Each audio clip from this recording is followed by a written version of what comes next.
하나님, 오늘도 의의 백성으로 살게 하심에 감사드립니다. 우리의 목표가 주님을 따르는 자로 살게 하여 주시옵시고, 상황과 여건들이 우리의 눈과 귀를 멀게 하여 하나님의 백성으로 살지 못하게 하는 악을 범하지 않게 하여 주시옵소서. 주님, 우리의 인생을 돌아보시고 예수님의 십자가를 바라보며 하나님의 의를 세우며 살게 하소서. 이 시간 주님의 말씀을 사모하여 하나님께 기도하기 위하여 금요 기도회에 나왔습니다. 우리의 기도가 이 땅의 슬픔을 거치게 하시고 주님의 영광을 바라보는 기도가 되게 하여 주시옵소서. 이 예배를 받아주시고 말씀으로 무장케 하여 주시옵소서. 감사드리며 우리 주 예수 그리스도 이름으로 기도합니다. 아멘. 하나님이 주신 오늘의 말씀은 이사야 42장 1절로 10절 말씀입니다. 이사야 42장 1절로 10절 말씀입니다. 한 절씩 교독할 때에 제가 먼저 1절 말씀 봉독해 드립니다. 내가 붙드는 나의 종, 내 마음에 기뻐하는 자, 곧 내가 택한 사람을 보라. 내가 나의 영을 그에게 주었은즉 그가 이방의 정의를 베풀리라.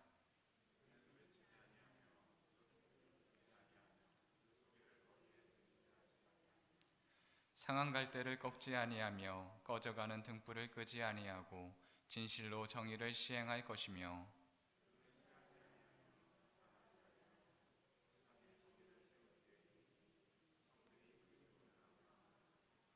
하늘을 창조하여 펴시고 땅과 그 소산을 내시며 땅 위의 백성에게 호흡을 주시며 땅에 행하는 자에게 영을 주시는 하나님 여호와께서 이같이 말씀하시되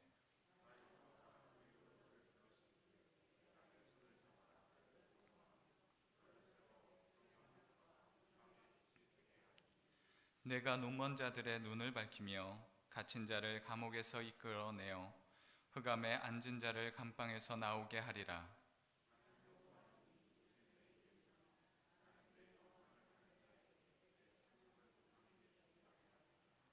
보라, 전에 예언한 일이 이미 이루어졌느니라. 이제 내가 새 일을 알리노라. 그 일을 시작되기 전에라도 너희에게 이르노라. 항해하는 자들과 바다 가운데의 만물과 섬들과 거기에 사는 사람들아, 여호와께서 새 노래로 노래하며 땅끝에서부터 찬송하리라. 아멘. 아멘. 주님의 전에 나온 여러분을 환영합니다. 언제나 주님의 말씀을 통하여 하나님의 백성으로 살아가는 저희들이 되기를 원합니다. 지도를 읽을 수 있는 사람과 읽을 수 없는 사람은 차이가 너무나 큽니다. 내가 알지 못하는 길을 갈지라도 지도 한 장만 있으면 지도를 읽을 수 있는 사람은 그 길을 잘 찾아갑니다. 특히 요즘은 어떻습니까? 핸드폰과 내비게이션이 있어 주소만 입력하면 알아서 그 길도 찾아가게 해줍니다. 그러나 우리가 가끔은 내비게이션을 또한 핸드폰으로 그 내비게이션을 켤 때 당황할 때가 있습니다. 그때는 주소를 입력하고 그 입력된 대로 가려고 할 때 어느 방향대로 되어 있는지 알지 못하였을 때 내비게이션은 엉뚱한 방향으로 가게 합니다. 그러나 역시 좀만 지나게 된다면 그 방향은 다시금 바로잡게 되고 우리는 다시금 목적지를 향하여 나아갈 수 있습니다.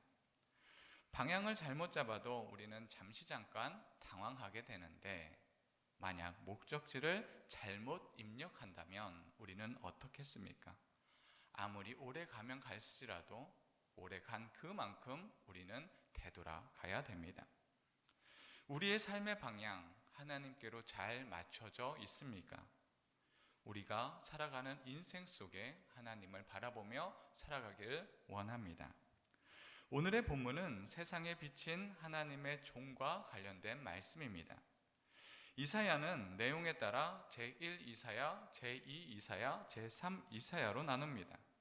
오늘의 말씀은 제2 이사야에 속한 41장에서 55장의 말씀으로 이스라엘의 회복과 소망을 소망으로 밝은 내용을 전달하고 있습니다. 특히 메시아에 대한 믿음으로 구원에 이르는 희망을 노래하고 있습니다. 또한 42장은 하나님의 종의 말씀으로 하나님이 보낸 메시아가 평화를 선포하며 하나님의 영을 통하여 능력을 받고 이방 곧 의를 전하게 됩니다. 하나님의 정권을 받은 자는 심판하지 않고 하나님의 말씀을 세워 포괄적인 해방을 가져다 준다라고 우리에게 알려주고 있습니다.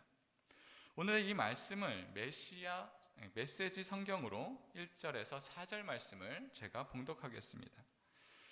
나의 종을 유심히 보아라. 내가 전적으로 지지하는 종이다.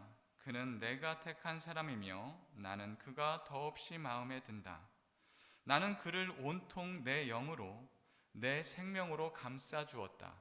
그가 민족들 사이에서 모든 일을 사로잡을 것이다. 그는 일장연설이나 화려한 행사로 자기 일을 과시하지 않을 것이다. 그는 다치고 상한 이들을 무시하거나 미천하고 보잘것없는 자들에게 무관심하지 않으며 분명하고 단호하게 모든 일을 바로잡아 줄 것이다. 그는 자기 일을 마칠 때까지 지쳐 주저앉는 법이 없고 땅 위의 모든 일을 바로잡기까지 멈추지 않을 것이다.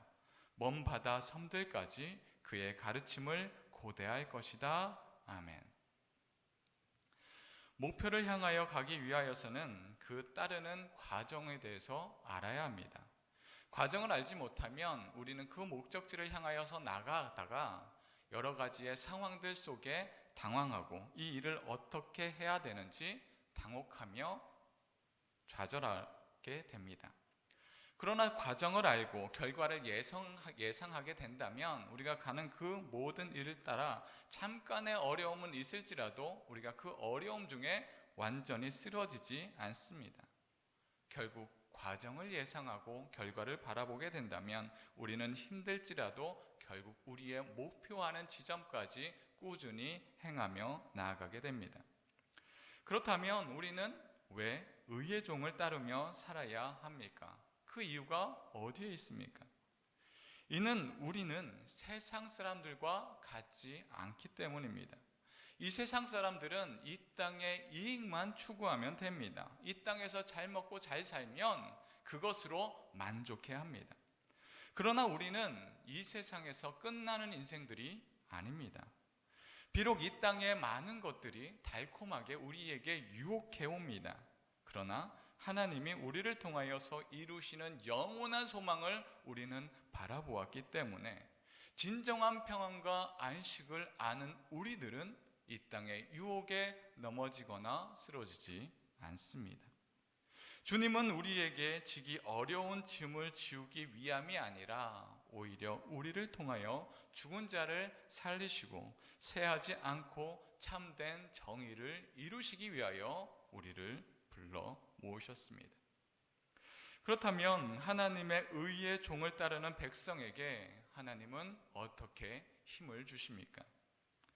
하나님은 의의 종을 따르는 자에게 성령을 부어 주십니다. 말씀 1절 말씀입니다. 내가 붙드는 나의 종, 내 마음에 기뻐하는 자, 곧 내가 택한 사람을 보라. 내가 나의 영을 그에게 주었은즉 그가 이방의 정의를 베풀리라. 아멘. 하나님은 택한 백성을 붙드시고 성령을 부어 주십니다. 오늘의 본문 말씀은 의의 종을 통한 이스라엘의 회복의 말씀입니다. 여기에서 의의 종은 누구인가? 우리는 그것을 알아야 합니다. 어떤 시대적인 배경이 있는지에 따라 하나님이 붙드시는 그 의의 종이 달라집니다. 먼저 이 종이 바사왕 고레스로 여기는 시각입니다.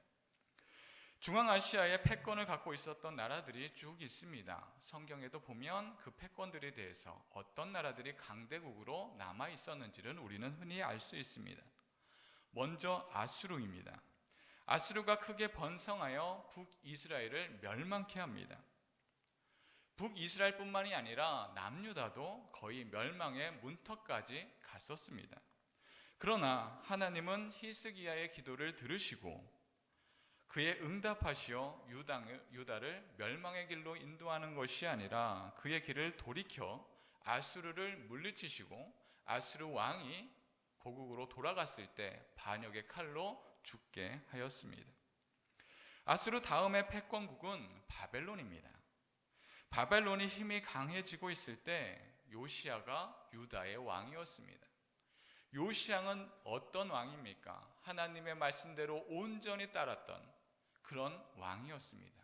그러나 그가 종교개혁을 이끌고 하나님의 뜻을 온전히 나아갔으나 하나님의 원하시지 않는 전쟁에 몰래 참여하게 되고 요시야 왕은 그 전쟁에서 죽게 되었습니다. 요시야 왕이 죽게 된 이후로 유다는 급격하게 나라가 쇠하게 됩니다. 요시야 이후의 왕들은 애굽과 바벨론 그 두 나라를 왔다 갔다 하며 줄타기를 하였고 마지막 왕 시드기야 때 바벨론에게 멸망당합니다. 영원할 것 같은 패권국, 그것은 메대와 바사로 넘어갑니다.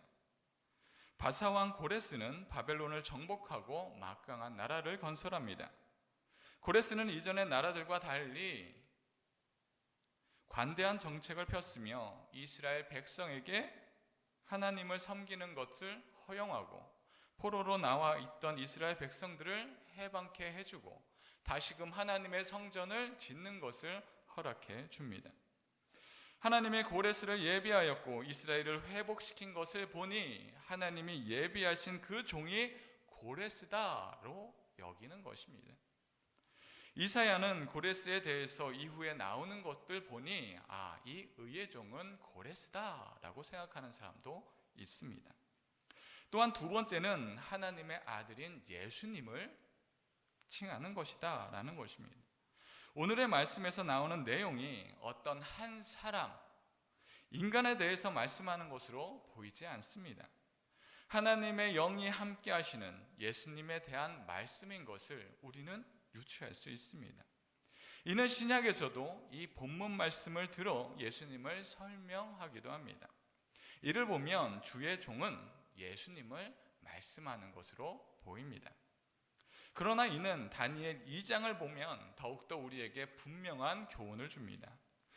바벨론의 느부갓네살 왕이 꿈을 꿉니다. 다니엘이 이를 해석해 주는데 왕이 큰 신상에 대한 꿈을 꾸는데 머리는 금으로 만들었고 가슴과 두 팔은 은으로 배와 넓적다리는 노스로 종아리와 발은 쇠로 또한 진흙으로 만들어졌음을 보여주십니다. 그런데 손을 대지 아니한 돌이 신상을 쳐서 그 신상을 무너뜨려 버립니다. 이에 대한 해석을 하나님은 다니엘을 통하여 느부갓네살 왕에게 전달해 줍니다. 신상의 금의 머리는 느부갓네살의 왕의 나라를 칭한다라고 이야기합니다. 그리고 그 다음 나라는 그 느부갓네살 왕의 나라에 미치지 못할 것이며 그래서 은이다라고 이야기합니다. 그 다음 세 번째 나라가 일어날 터인데 녹과 같은 나라가 온 세상을 다스린다 합니다.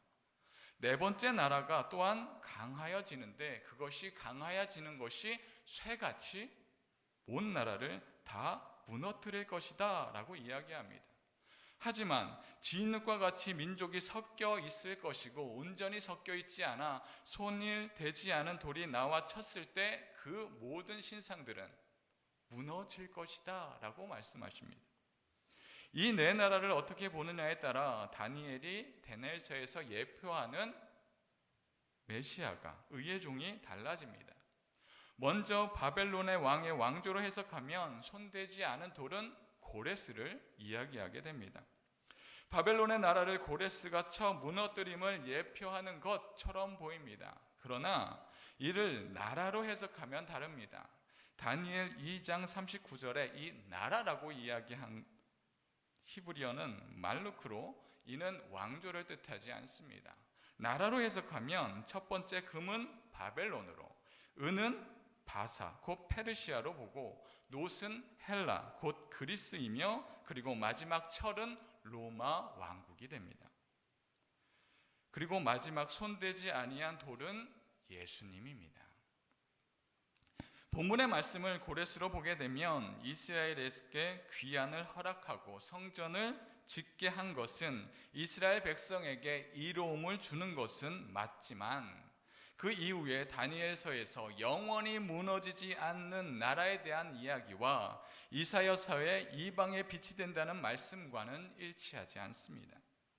마태복음 12장 18절에서 21절을 보면 본문의 내용이 예수님을 통하여 성취되었음을 말씀하고 있습니다. 그리하여 우리는 예수님을 따르며 살아야 합니다. 본문 말씀에 나의 종, 내 마음에 기뻐하는 자, 택한 사람을 보라, 나의 영을 그에게 주었다 말씀하고 있습니다. 하나님은 그의 백성에게 성령을 부어 주십니다. 하나님은 예수님과 함께 하시듯 예수님을 믿는 백성들에게 성령의 은혜를 주십니다. 사도행전 2장 2절 3절 말씀입니다. 호련히 하늘로부터 급하고 강한 바람 같은 소리가 있어 그들이 앉은 온 집에 가득하며 마치 불의 혀처럼 갈라지는 것들이 그들에게 보여 각 사람 위에 하나씩 임하여 있더니 아멘. 예수님의 승천을 본 믿음의 사람들이 오순절 다락방에 모여 성령의 기름 부음을 받습니다. 모두 성령에 충만하여 다른 언어들로 이야기하기 시작합니다. 그리고 그 성령의 사람이 혼자 나는 은혜 받았다 하며 머물러 있지 않습니다. 다른 언어로, 하늘의 언어로, 또한 주위에 있는 많은 사람들의 언어로 사방팔방 흩어져서 그들에게 복음을 전하기 시작합니다. 여기에서 사람의 능력과 상황은 고려 대상이 아닙니다. 하나님은 그의 백성에게 성령을 허락하시니 성령의 뜨거움이 충만케 하여 사람들은 나아가서 복음을 전하기 시작합니다. 구약 선지자의 예레미야도 하나님의 말씀이 임하여 말씀을 전하였습니다. 그러나 예레미야의 말씀은 어떤 말씀입니까? 이제 나라가 망하게 될 것이다. 하나님이 정하셨으니 그에 순종하고 나라가 망할 것을 대비하여라 라는 말씀입니다. 이스라엘 백성은 예레미야의 이 이야기를 선포하는 말씀을 듣기를 기뻐하지 않습니다. 그 말을 하지 말라라고 이야기합니다. 또 계속하니 그를 때립니다. 옥에 가두기도 합니다. 아무도 예레미야 말을 듣지 않으려 합니다. 예레미야 20장 8절 9절 말씀입니다. 내가 말할 때마다 외치며 파멸과 멸망을 선포함으로 여호와의 말씀으로 말미암아 내가 종일토록 치욕과 모욕거리가 됨이니이다. 내가 다시는 여호와를 선포하지 아니하며 그의 이름으로 말하지 아니하리라 하면 나의 마음이 불붙는 것 같아서 골수에 사무치니 답답하여 견딜 수 없나이다. 아멘. 예레미야는 하나님의 말씀을 받고 전하면 전할수록 어려움을 당합니다. 하나님의 말씀에 임하니 사람들이 하나님의 선택된 사람이다. 어떻게 하나님의 말씀을 이렇게 온전하게 잘 전할 수 있는가 하며 그를 칭찬하지 않습니다. 그 입을 다물라. 더 이상 그 이야기를 한다면 내가 너를 죽일까 하노라 하며 협박합니다. 사람들은 왜 이렇게 극성맞게 신앙을 갖고 있느냐 그를 탓하기도 합니다. 이때 예레미야는 이제 나는 하나님의 말씀을 더 이상 전하지 않겠습니다. 너무나 힘듭니다. 하지 않겠습니다. 하고 입을 닫으려 합니다. 그러나 그럴 수가 없습니다. 마음이 불붙는 것 같아서 답답하여 어쩔 수 없이 다시 전하게 됩니다. 하나님의 영이 가득한 사람은 주님의 말씀을 전할 수밖에 없습니다. 제자들은 어떻습니까? 로마의 압제에 눈치를 보아야 하는 제자들입니다. 그러나 성령님이 함께 하시니 성령이 임하게 되니 그런 제자들이 변하게 됩니다. 그 이전에는 어떻습니까? 성령님이 임하시기 전에 제자들은 숨었습니다. 도망갔습니다. 내가 혹시 잡히지 않을까? 예수님처럼 죽지는 않을까? 나의 상황을 고려했어야 합니다. 적절한 시기를 생각했어야 합니다. 그러나 성령님이 임하니 상황은 고려 대상이 아닙니다. 그 시기가 고려 대상이 더 이상 아닙니다. 하나님의 영이 함께 하느냐 하지 않느냐만 달려 있는 것입니다. 우리는 성령의 은혜로 가득합니까? 우리는 할 수 없으나 성령님은 우리를 통하여 하나님의 일을 이루어 내십니다. 내가 아닌 성령의 은혜를 돌아보며 신앙의 모습을 갖추는 저희들이 되기를 소망합니다. 하나님은 의의 종을 따르는 자의 상한 갈대를 꺾지 않으십니다. 말씀 3절 4절 말씀입니다. 상한 갈대를 꺾지 아니하며 꺼져가는 등불을 끄지 아니하고 진실로 정의를 시행할 것이며 그는 쇠하지 아니하며 낙담하지 아니하고 세상에 정의를 세우기에 이르리니 성들이 그 교훈을 앙망하리라. 아멘.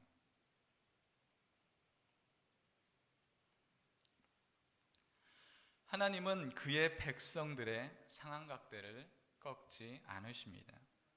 상한 갈대는 사로잡힌 자들의 절망적인 상황을 묘사하고 있습니다.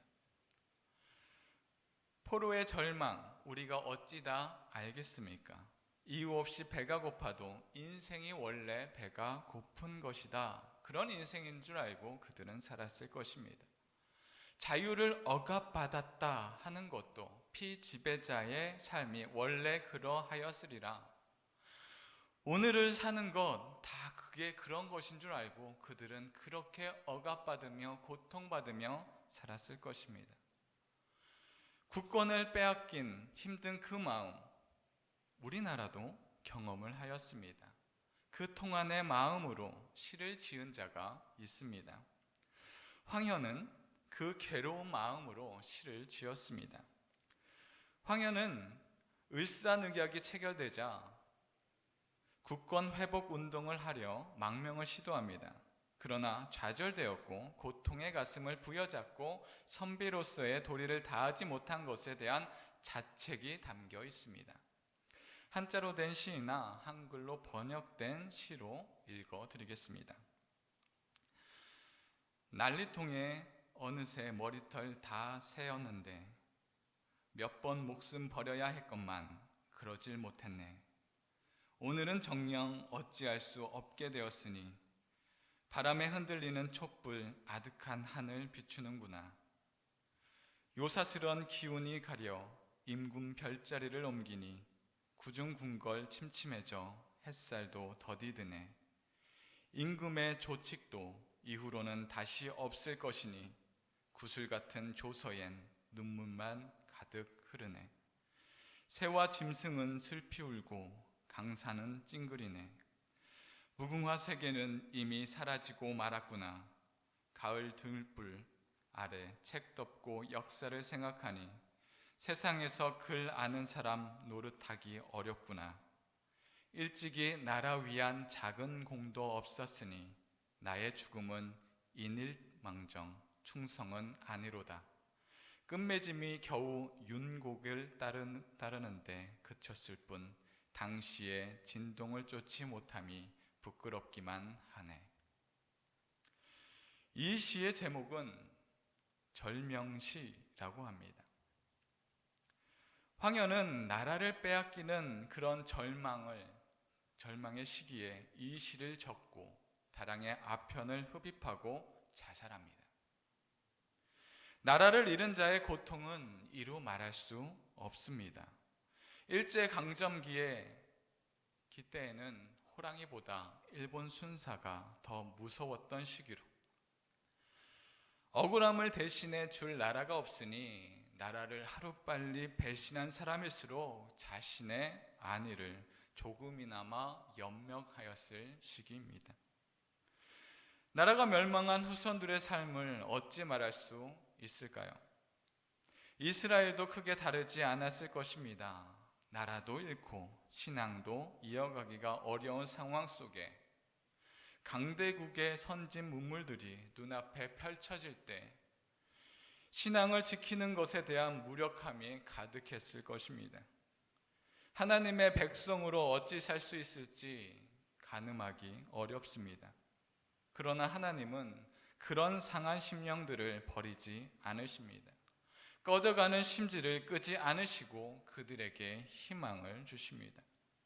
우리의 계획은 보이지 않으나 사람을 죽음에 있게 하지 않으시고 영원한 생명으로 우리를 이끌어 내십니다. 나라는 망하고 하나님의 말씀도 더 이상 들리지 않는 시대에 진한 어둠과 악이 가득하던 시기입니다.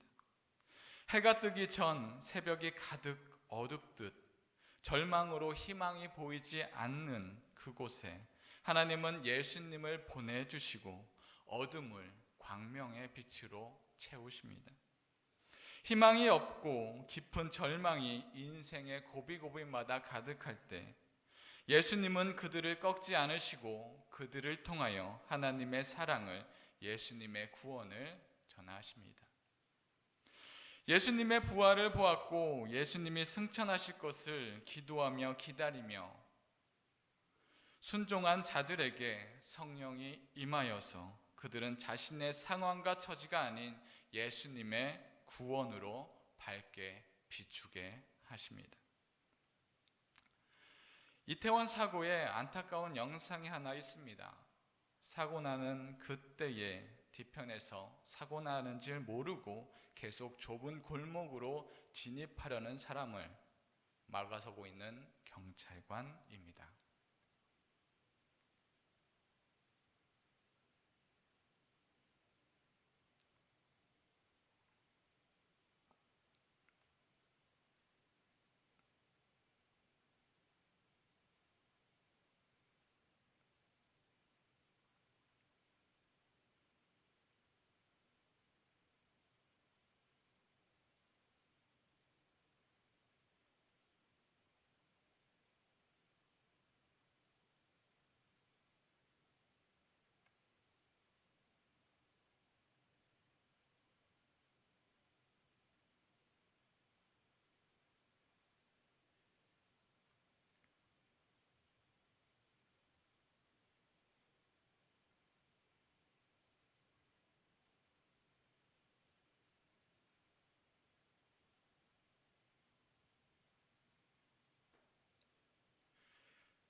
소리에는 다급함이 절실하게 묻혀 있습니다. 이 영상 많이 보았으리라 생각이 됩니다. 그는 말합니다. 제발 돌아가 주세요. 사람이 죽어가고 있습니다. 제발 돌아가 주세요. 지금 돌아가야 합니다. 이 당시 사람들은 어떤 사람이 경찰복으로 입고 장난을 치는 것으로 알았다 합니다. 할로윈이었기 때문에 각기 다른 분장을 하고 많은 사람들 앞에 나오는 그런 날이었기에 경찰복을 입은 사람이 장난을 치고 있구나 생각을 했더랍니다. 그러나 그의 표정과 말에 진심이 배어나와 바로 집으로 돌아왔다라고 하는 사람들이 있었습니다. 사고를 목격한 경찰관의 눈물 서린 외침이 죽어가는 영혼들을 바라보는 우리의 신앙인들의 외침이 돼야 하지 않을까 이 영상을 보며 생각했습니다. 비록 우리의 상황과 여건은 해결되지 않는 문제들이 있을지라도 하나님은 그런 우리의 기도를 응답하시어 희망을 주십니다. 주님은 그런 우리에게 이사야 42장 6절 7절 말씀을 통하여 이렇게 말씀하십니다. 나 여호와가 의로 너를 불렀은즉 내가 내 손을 잡아 너를 보호하며 너를 세워 백성의 언약과 이방의 빛이 되게 하리니 내가 눈먼 자들의 눈을 밝히며 갇힌 자를 감옥에서 이끌어내며 흑암에 앉은 자를 감방에서 나오게 하리라. 아멘. 하나님은 의의 종을 따르는 자들을 세우시고 보호하시고 눈먼 자들의 눈을 밝히고 흑암에 있는 자들을 빛으로 이끌어 내십니다. 다 같이 기도드리겠습니다. 의로 이끄시는 하나님, 우리를 부르시고 잡아주시고 보호하시는 주님, 우리의 믿음이 악으로 가는 영혼들을 살리는 곳에 사용하여 주옵소서. 어두운 곳에 빛을 비추는 자들이 되게 하옵소서. 나의 상황과 여건이 아닌 하나님의 사랑과 성령님의 은혜로 마음이 뜨거워 견딜 수 없는 믿음 허락하소서. 현재의 삶에 만족하며 살기보다 하나님의 나라를 소망하게 하옵소서. 언제나 하나님의 말씀을 자복하며 살 때 구원의 기쁨을 만끽하게 하소서. 감사드리며 예수 그리스도 이름으로 기도드립니다. 아멘.